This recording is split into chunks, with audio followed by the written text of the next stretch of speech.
Stream on YouTube. Love y'all. All right, good work, man. We're gonna work on this some more this evening.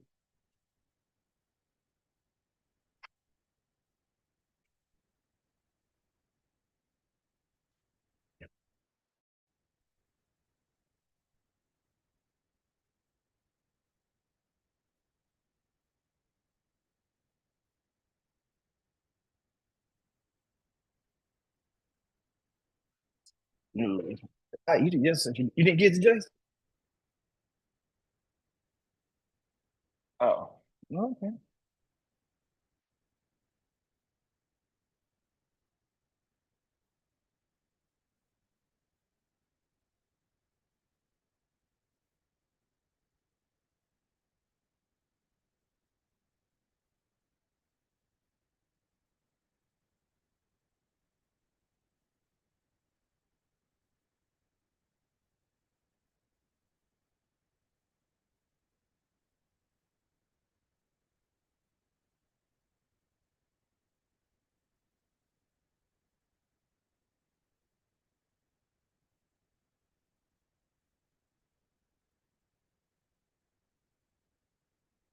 Real. Good morning. Good morning.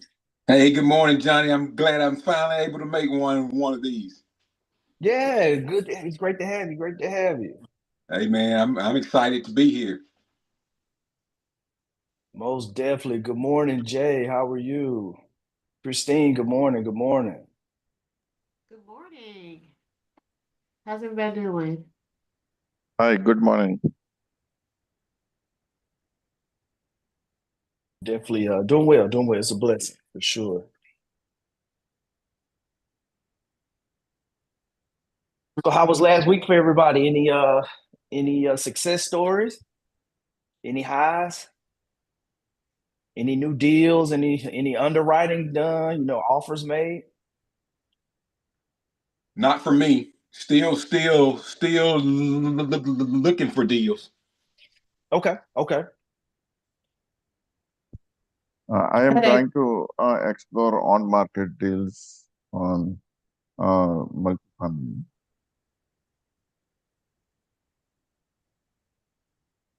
I'm working on doing on-market deals for multifamily. I have been Okay. I have been skipping those, thinking that there are no deals available on MLS. But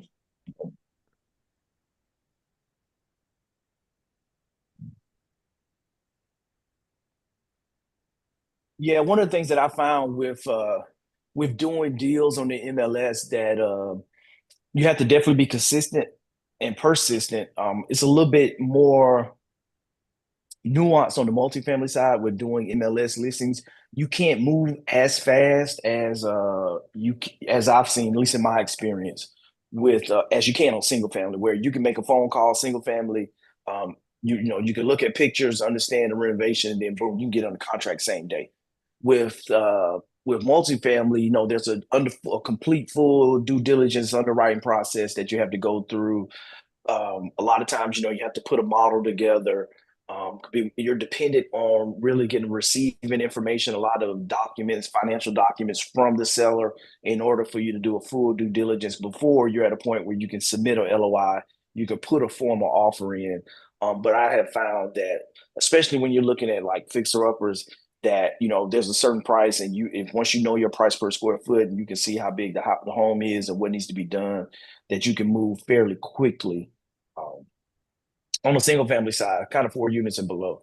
So, but yeah, no, it's just a challenge to get through. And I think really when you're talking about MLS deals, your relationship with brokers is going to be extremely critical. With having multiple brokers that are shakers and movers in that area, that your target area, and having those relationships so you can see deals before they come on the MLS, before they get um, uh, presented to the broader public and more eyes to see. So, but no, okay, yeah, yeah, yeah, keep no, going. I am only looking up to like around 4 or 5 units. Are the- Okay, perfect, perfect.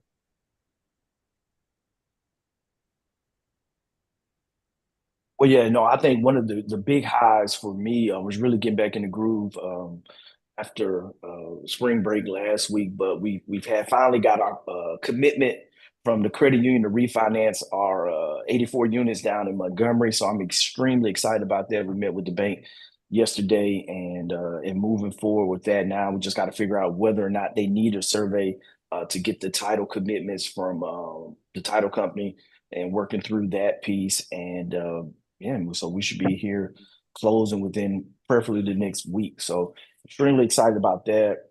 Working through the renovations on the remaining 12 units we have in Montgomery. Cool thing that happened last week that we, for those that's been following that journey, we had someone. It's probably October 23 where we had a theft vandalism on the property, and we recently moved in 4 tenants in the first quadplex that was renovated, and one of the tenants caught somebody trying to come back out there and break in and still had their bolt cutters and everything to cut copper or wiring, and so she was able to call the police, and it was pretty cool. She actually recorded it and that process, so that was really for me warming to see kind of our residents taking ownership and doing that and leaning forward. So that was something that was definitely a good news story last week. But putting offers in on deals, put one offer in.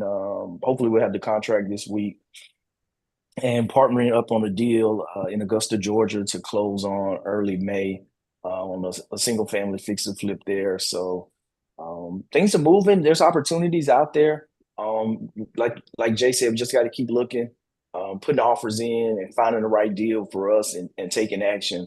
Met a couple really good lenders. One in particular, I should hear back today, that has like up to 100% financing on the purchase price and 100% financing on the renovation and fairly competitive rates. I think they quoted me, they had two options where you could go with let's see here, I put it here in my notes on my phone.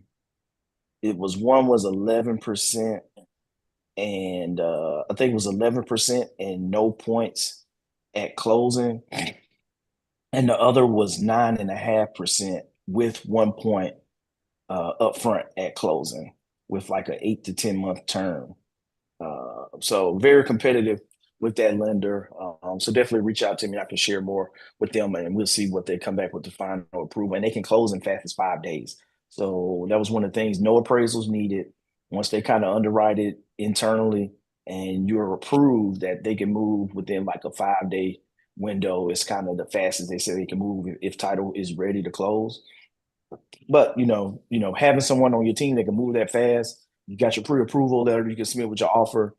They can close fast and doggone near a cash offer that it gives you a lot of freedom and makes you very competitive, especially in a market like we have today, where inventory is increasing. So sellers aren't getting a lot of offers on their properties. So if you find a deal that meets your underwriting metrics and you can come in and say, hey, we can close it as fast as 10 days, and you have a lender that can move at that speed and give you really good financing, that gives you a lot of sway in the market and how you can reduce your price and be really competitive. So yeah, Oh, I'll drop that in the community to kind of share that information. Go ahead, Jay. yeah. Do you deal in lines? Do you deal in lines? I do not. For Would you me, have I any primarily deal with value add. would you have any suggestion on how to market the land deals? I think the market and land deals, you need to, once you get under contract, just find developers in the area that's looking for land or recently procured land in that area, and so those are going to be your buyers. Yeah, so But then developers, builders. how do I locate the developers? Like the same. How can I look for developers in that No, vicinity? great question. The if you're working with a broker, they should be able to pull all the transactions like the last year for raw land or for commercial land, commercial properties. And they should be able to give you that data. So if you got a good relationship with at least one broker, they should have access to like all the commercial transactions that's happened like the last year or 6 months, whatever time frame you're looking for. And they should be able to kind of give you that information. If they can't, having a good relationship with a local title company, they can pull the transaction information. If you have a good representative title company, they should be able to help you. Okay. Okay. Because this is a privately from the seller, direct from the Mhm. seller. So we don't have any realtor involved in this case. Yeah, yeah. What No, area and are you in? it's Sorry? I'm sorry, what area is this, the land? Sacramento, California. Oh, okay, okay. I have a It- couple of It's developers on the East Coast, but not the West Coast. it's 40 acres of land which is under entitlement, and the entitlement the seller is willing to sell the land before the entitlement is complete in June. Okay, okay. yeah, that's definitely aggressive before June. Uh, but yeah, you just need to get that list and make sure you just have the rights to the contract where you can assign it to that buyer and kind of get it moving. But I would say just Okay. start with looking up the tracts of land around you. If you go to the parcel map or for the tax assessor, like you should be able to see like the parcels around there and see because and see who's developing the land around it. I'll Okay. start there. Because those Okay. will probably be the people that may be most interested because they're already familiar with the area. They've already purchased, land in the area. And so I would start there. Okay, sure.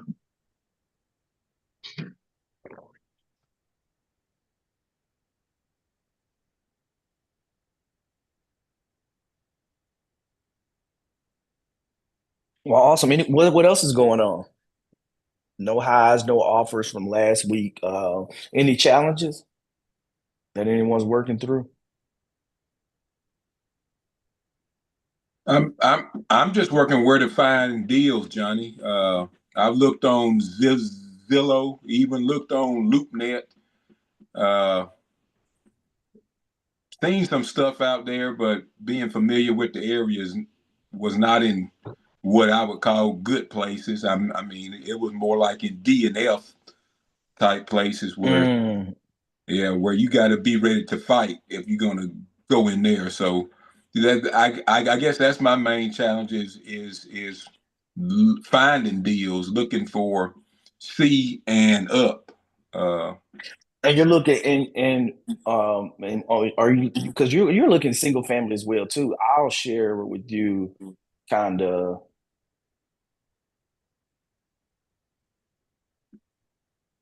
one that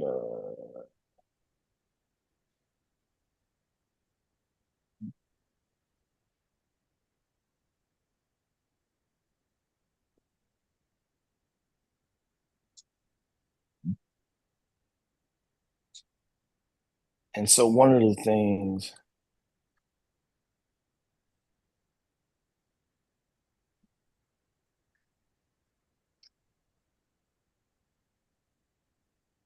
I like to do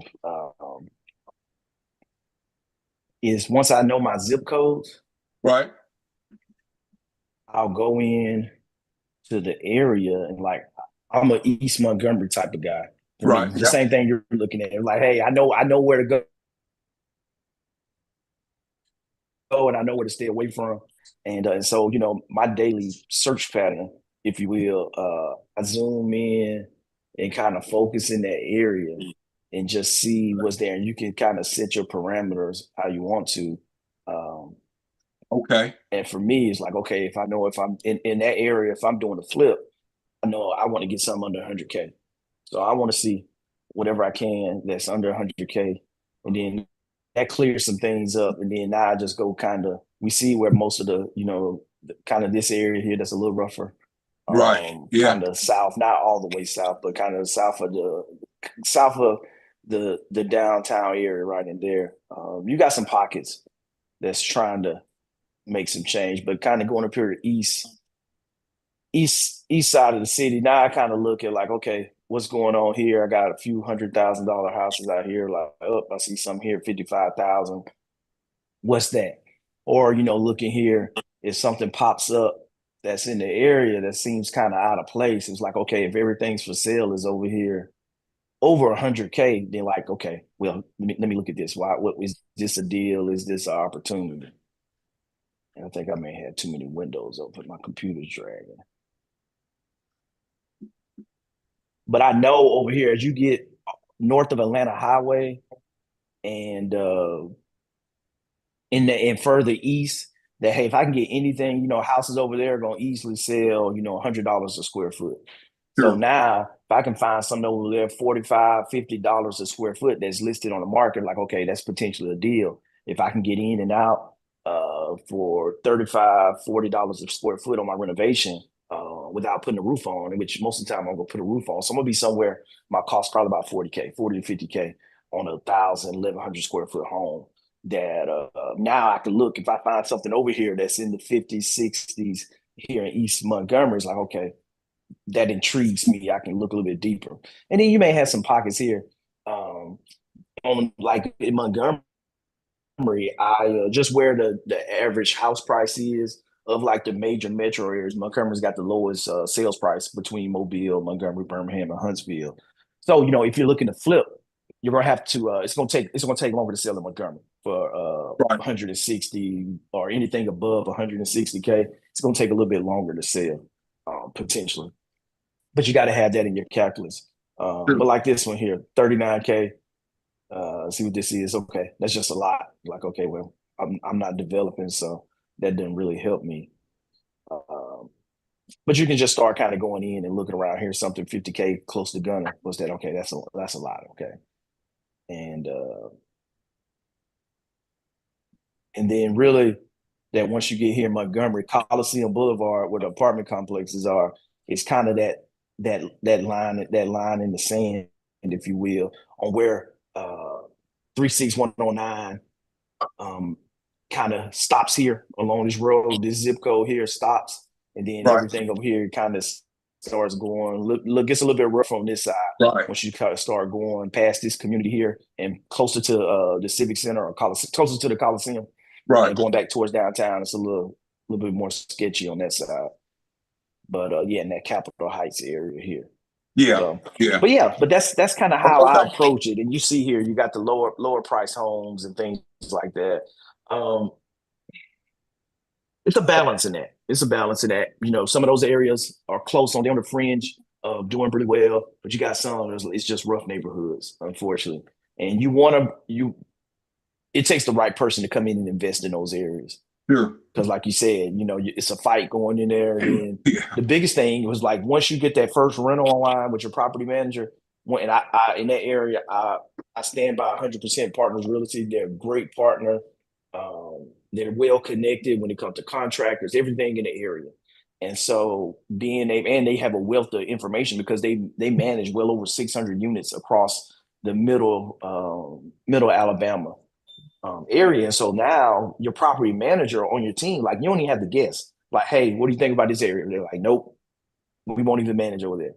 Or two, they're like, oh yes, I know so and so. He has 100 properties that we manage for, and he has like 5 houses on that street. And yeah, we can get X amount. We can get you 950 over there all day. It's no problem. So they have that ground knowledge that they can share with you and help you build your portfolio in the right sides of town and help you know what you're underwriting on, what you can get in the market right now for rent, just based off the data that they're seeing because they lease up so many units across the city.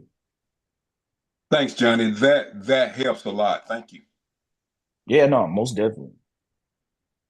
I also want to add to Cheryl that Yeah. that's a good way to find on-market property. If you're looking for off-market property, you need to first identify you need to find distressed homes. And there are all types of lists available, resources available for distressed homes. Decide what your problem is. Right now, I'm focusing on pre-foreclosures. and you have to go and find where their pre-foreclosure list, either at the courthouse or I use the legals. I get a email every morning from a local newspaper about the legals that are listed for foreclosure in Montgomery County. I am here in Montgomery County where Oh, John is great. looking at. Yeah. But decide what problem you want to tackle, whether it be divorced or whether it be probate or whether it be expired listings or whether it be tired landlords. Identify your problem first, then you find your property within that list of available problems. And then once you find your property, then you look for the person that to convey it, and then you do your research, skip trace, find that person, and then you reach out to them. That's for the off market properties. Oh, great. Thank you very, very much, Joe.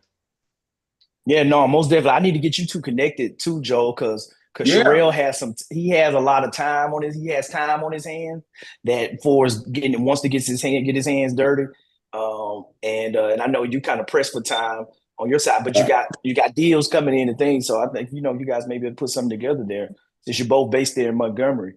Definitely. Yeah. You're in Montgomery. I didn't know that. Yeah. Yep. Yeah. Definitely would love to meet you for lunch, Joe.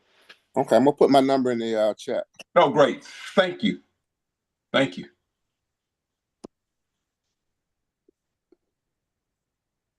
and Sherelle and Dr. Joe's one of my clients as well too. Yeah, Oh, Sherelle great. just joined up with us last month, so and getting him everything we're building out. So yeah, you're in good company. Great.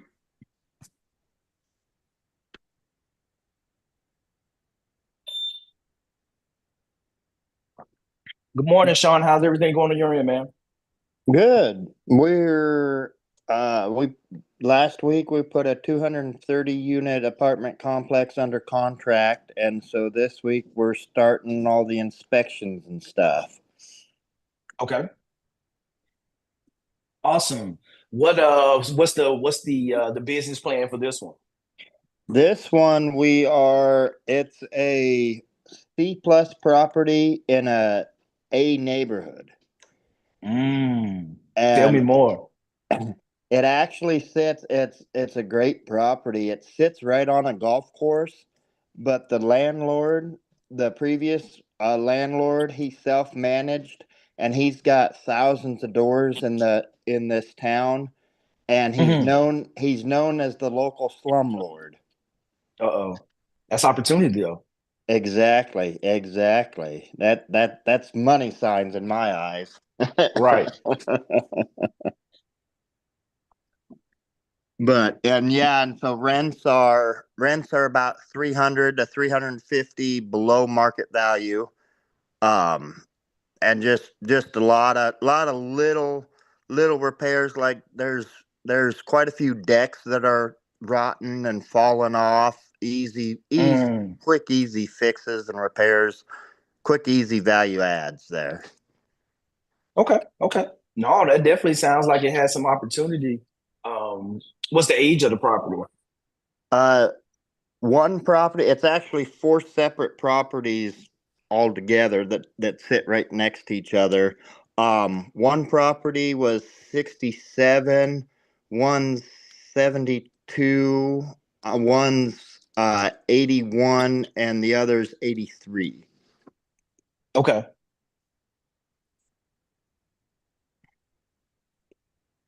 But yeah, so exciting. And that one is the owner's willing to finance 50% of it. Okay, so you said he'll owner finance up to 50% of it? Yep. Okay. No, that's a phenomenal opportunity. That's so no, kind of where we're at. Yeah, no, that's a great place to be. How long is your due diligence period? 30 days, but I can extend it another 60 days if need be, is how I write my LOIs. Okay.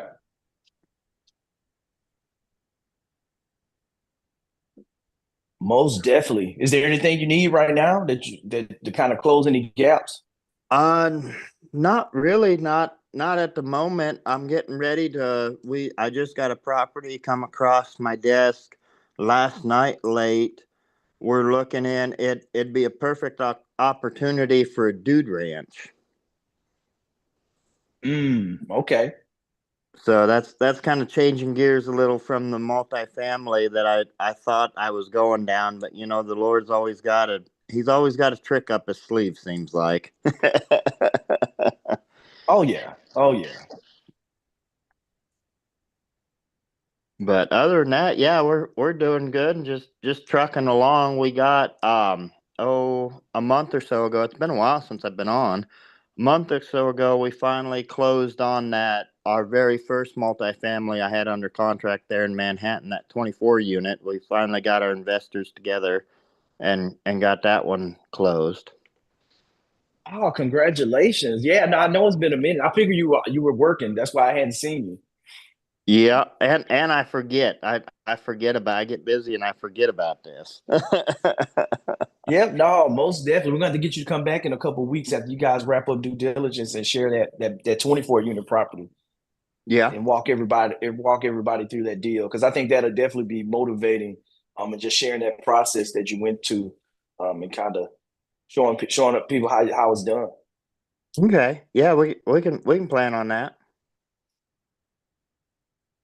What do you think, not to go all the way into it, but what do you think kind of was the number one lesson learned going through that whole process? Have your investors already lined up before you put it under contract? Mm.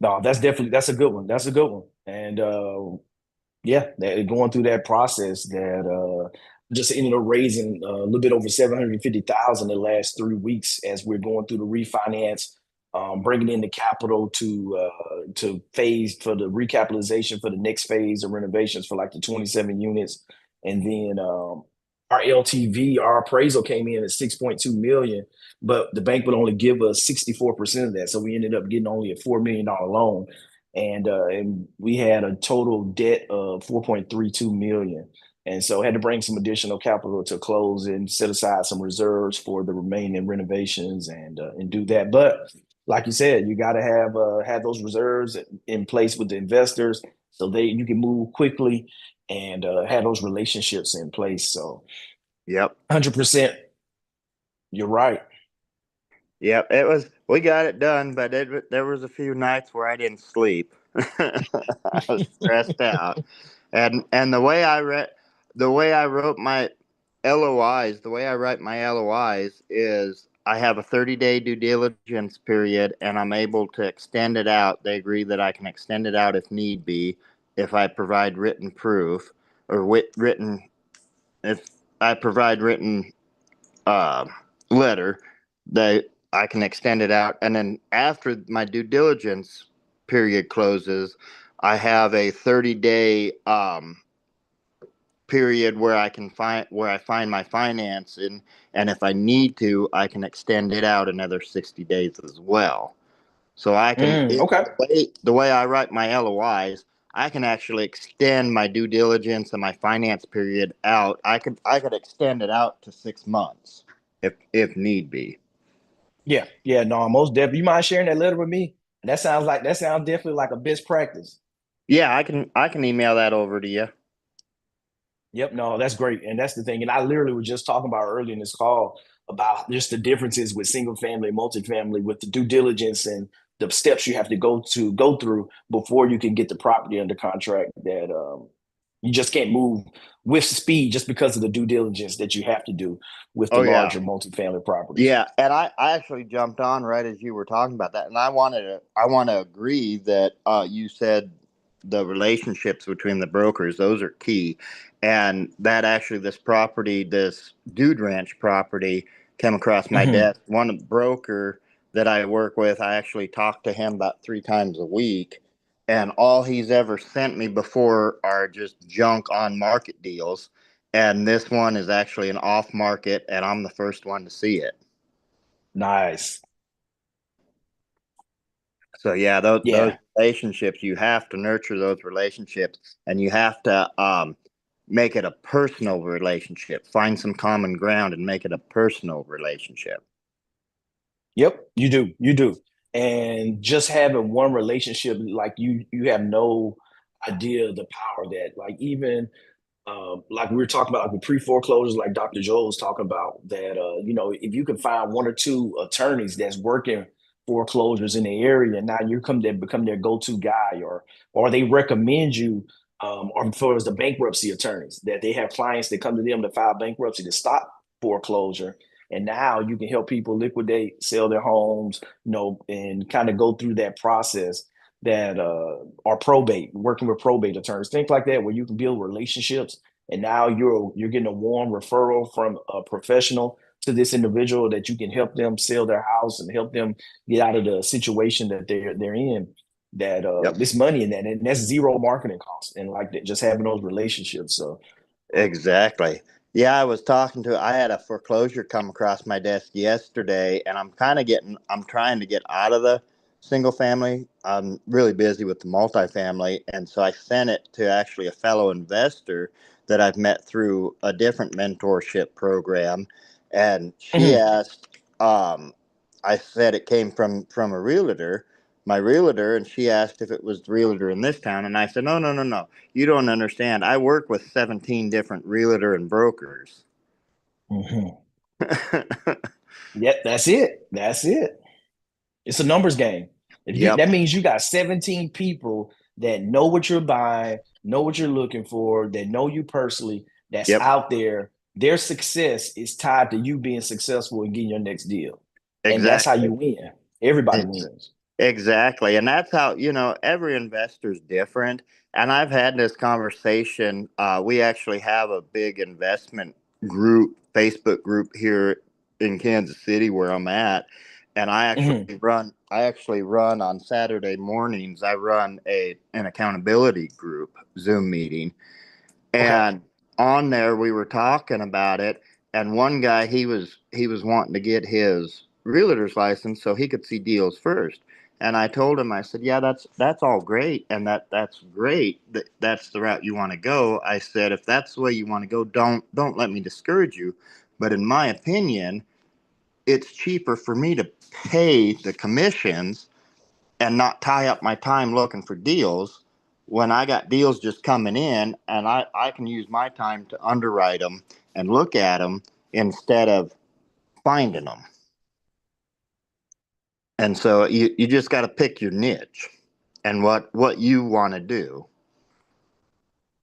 Yep, 100% right. And and that's the thing with that approach, you're operating at the strategic level of your business when you're building the relationships, and you're not actually at the day-to-day tactical level, using a military analogy, but at the tactical level where you're not the one that's kicking in the doors, wrapping up the bad guys, but you're the one back at the operational center that's looking at the full picture of the 15 operations that's going on simultaneously, those missions that you're orchestrating, the 24 unit in Manhattan, the due diligence in this area, the 5 or the 17 brokers that's bringing you new deals. You're orchestrating all of that, and you're not all the way in on one just single task focused on that. Just because now you're able to impact so many different areas to keep the deal flow going, to keep the current deals operating smoothly, to go through underwriting, and then just to get the next acquisition for due diligence. So, no, I love it. I love it. You're spot on.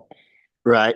Well, and I actually just hired my first assistant. I just a couple weeks ago I hired it's my sister-in-law, but I mean I Okay. hired her, and she actually um does the she manages helps me manage the management company there in Manhattan, the property in Manhattan, and she helps me with the day-to-day. She sorts through. I'm not an indoor office guy. I'm an hands-on outside work kind of guy. And so it's really Okay. hard for me to filter through my emails and sit down at my desk. So she's doing all that, and she'll let me know, "Hey, this come across, you need to look at this." And that way I'm not cuz I was missing a lot of deals because I'm not in my email all the time. And it'd be a couple Mm. days or here and there between getting into my email. And I was telling my brokers and realtors, "Hey, you have to text me when you email me something." And they weren't always doing that, and so I was missing deals. And so by hiring her, um, I don't miss as many deals. No, that's a phenomenal hire. I was going to ask the question, like, what made you make her or make that position your first hire? But you explained it perfectly on why, and I think that makes perfect sense. To you know where your strengths are and where you love to operate, and where you don't. Hey, hire for it. That's the first position that you should hire for. So no, I love it. I think that makes perfect sense. Yep. And so yeah, and one mentor of mine, he actually said, figure out a task what you love to do and do that and hire for everything else. He says, find one task you want to do in your business and hire for everything else. Yep, that's wise advice. So yeah, that's in a long story, that's where I'm at. Yeah, no, I definitely appreciate that update. But and then we actually next week we actually have an interview to put our first pastor in the Manhattan property, and it's actually he's not a pastor yet. I made a connection with in Manhattan they have a Christian college, and he's actually a student. He'll be in our apartment for 2 years, and before he goes off to seminary. Okay, okay. So we're working. My brother's actually helped me do that. He actually graduated from the Christian college. He's a chaplain in the army, Ah, nice. and so he made that connection for me. Helped make that connection there at the Christian college with the dean there, and we're giving him this student. We're giving him a reduced rent, and we're going to start our process of bringing church to our building. No, I love it. I love it. Impact investing. And I think that's what it's all about. And that's one of the great things with investing in general, just like you're able to drive these communities and provide a positive impact in the neighborhoods and the communities where we buy these properties. I think a lot of times people take for granted that, yep, there's a monetary investment piece that goes with it, but there's always an impact on the human side because the money comes from individuals that live in these spaces, that work in these spaces. So I love it. Yep. But so yeah, that's where I'm at. No, that's a great update, and I love it. And that's the thing, like we take for granted like the mentorship piece and the relationships that like one relationship, one conversation can literally change the trajectory of everything that you're doing. But we have to put ourselves out there. We have to get out of our comfort zone.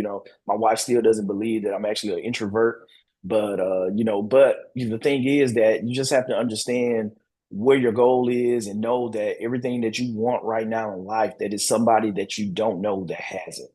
And so just building those relationships, lead with value on how you can help other people. And I'm a true believer. If you're extending your hand and you're giving and looking to give without receiving, that if your hand's open, that you're going to receive at the same time. And it's just the law of reciprocation. And I've seen this happen so many times in my life. And so it's a blessing to be a blessing. And and if you're faithful and taking action and following the steps and what you're believing in, that it's gonna all work out and get around the right people. So, and that's what this Yep. is all about. Because I'm a true believer that iron sharpens iron, hundred Yep. percent. Exactly. You become who you surround yourself with. Yes. Cool. What else? Any other challenges? Anything anybody working or questions? One of the things for those in the DC area, I got one of my clients that's looking to come to town next month. I think we're going to do a deep dive on like strategies surrounding HELOCs and with investing. And so I think we're going to kind of do a deep dive on that and some other passive topics. So I'm gonna try to put that together here the next week. So that'll be happening here. It'll kind of be a half a day, 1 day thing. I'm gonna try to set it up where it be recorded. We'll do that for certain parts of it, at least the instruction piece, and then we'll sit down and kind of go through and kind of whiteboard some specific scenarios from him. But yeah, definitely HELOCs is a great area that, especially if you've owned real estate for the last few years, that you probably have a nice chunk of equity in there, and just looking at different options that are out there. Spring EQ is a great. They're kind of a, I won't say a wholesaler, but they have I guess the word's federated. So they're a broker. They're a broker for HELOCs. They have multiple companies out there that can provide HELOCs that you can look at, and which a HELOC just home equity line of credit. And so being able to check out what's out there, the equity, what they can do. This a lot of them can go up to 85% of your current value that you have in your home or your property. And so just kind of looking at it, it's like, okay, if my home's worth $1 million, I owe 600,000. That means 85% of $1 million, I can go all the way up to 850K. And if I owe 600,000 my mortgage, that means they can give me a line of credit for 250,000 to make up that difference. And so things like that. And then usually you can get anywhere I've seen from a 3-year term to a 10-year term. And then after the 3-year or 10 years is up, then whatever the balance is, that during that 3 to 10-year term, you can access it as like a credit card. Essentially, you can pay the balance, you can tap into it, pay it down. But then after that term is up, then it goes to a fixed rate payment. It locks in the interest rate, and usually it's like for a 20-year term. And so that makes the payments a little bit, they're not, you don't have to pay it all back in 2 or 3 years. And so it's a great opportunity to leverage the asset, but you want to make sure you use it smartly, that you have a plan, you understand the interest rates and how you're doing your interest arbitrage. And that's some things that we're going to walk through with that process on how you leverage that product correctly, where you're making wise investments and just making sure you're keeping an eye on like your returns and things like your return on ROI, your return on investment with that. So Plus, that interest is tax deductible too on the HELOC. yes, it's critical. Like that's the thing. Like once you understand, I met with a client last night and we were talking about strategy with HELOCs, with doing it with a couple of properties that they own free and clear. That once you get into that, you get infinite returns. When you're taking money that you don't, that's not even coming out your savings or your 401k or your CDs that you're tapping into, you can tap into the equity in your home that's just sitting there, and you can buy an asset that's going to pay you more than enough to cover the monthly payments of the HELOC, add value, then refinance it, pay off the HELOC. And so you just have a lot of different strategies, and you're saving with the taxes, where that interest payment is a tax write-off. And, you're buying an asset in real estate that has depreciation.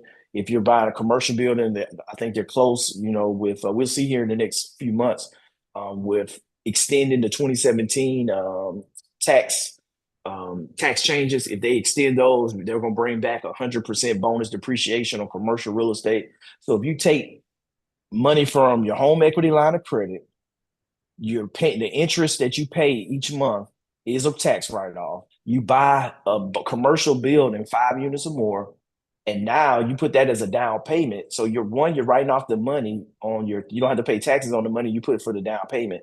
And you're buying a commercial asset where you get 100% bonus depreciation the first year. So you're bringing in cash flow from the property. You're getting a huge chunk of depreciation and tax write-off on the asset, and your interest payments that you're making on the mortgage. That's a write-off on your personal taxes as well too. Like it's an infinite return because it's not capital that you had to work for, and it's just so many ways that you're winning that it just allows you to build wealth and accelerate fast. What was the name of that company you said, John? Yeah, so Spring EQ.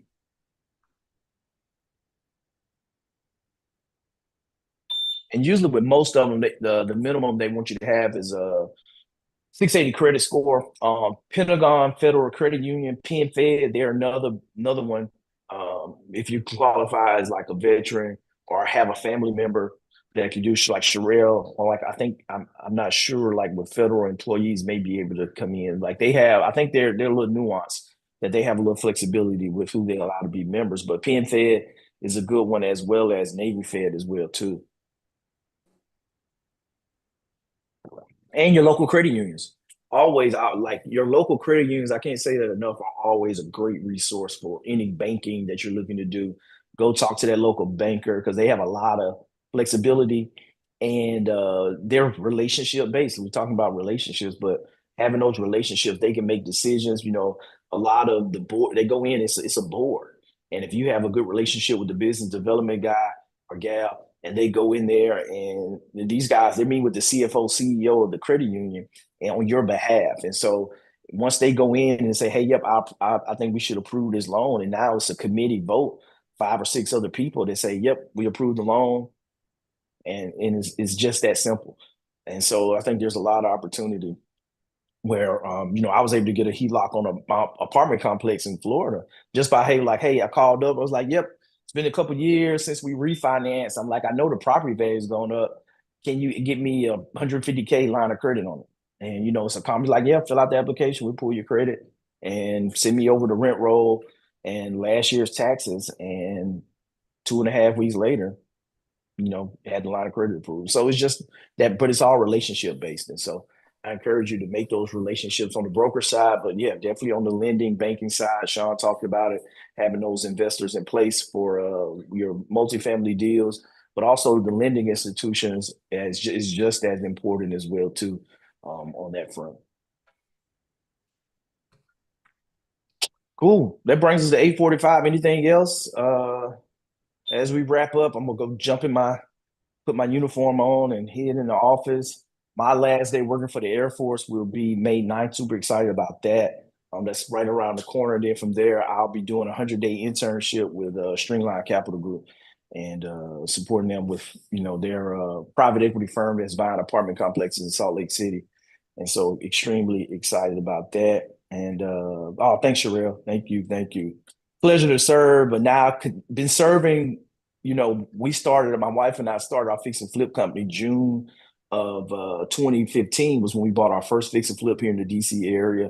And we're coming up on our 10-year anniversary as we get ready to separate and retire from the Air Force. So it's been doing this for 10 years now. And so now completely just serving in this space without having to kind of split time and do that. So I'm extremely excited about everything and the opportunities that's coming and helping you all build up your portfolios and do more deals and getting outside. Like Sean said, getting outside from away from the computer, getting on the road a little bit and coming out, seeing some of these projects and and extremely excited about it. Yep. With that, join us in school, REI Genius. As always, you can find us there inside the school, SKOOL. And would love to have a conversation with you all. We have a ton of free resources out there for investors that are looking to create more passive income, start doing more deals. We would love to have that conversation with you. You guys have a blessed week. Reach out to me in school. Find me if you have any questions come up. My team's there. I'm there. And you guys have a phenomenal week, and we'll see you next week. Thank you, Johnny. Awesome. Bye. Thank you. All right. All righty. Have a good week. Have a good one.